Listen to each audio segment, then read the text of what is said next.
everyone, welcome to Canark Outdoor Center's Camp at Home series. Today we're going to make some non-toxic Play-Doh with just a couple common household items. So let's get started. The first step of our Play-Doh recipe is to add in 2 cups of flour into our large bowl.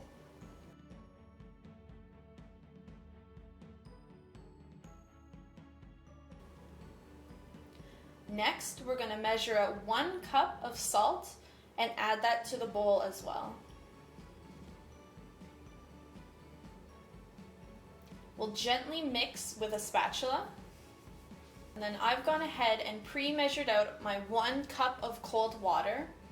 And in that, I'm going to measure out 1 tablespoon of oil.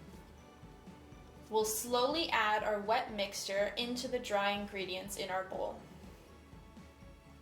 We'll mix with a spatula until the liquid begins to combine with the other ingredients.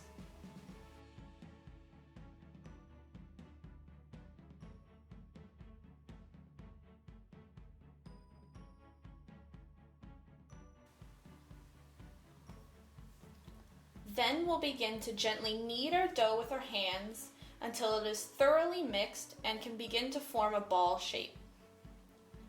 You may need to knead the dough on a hard surface.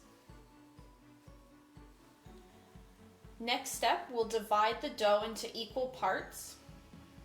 And taking 1 section, we're going to roll it out, flatten it with our hands, and add in our desired food coloring into the center of the dough. You can always add more dye later if you want a more vibrant color. Gently fold the dough into itself until the color becomes dispersed throughout the dough.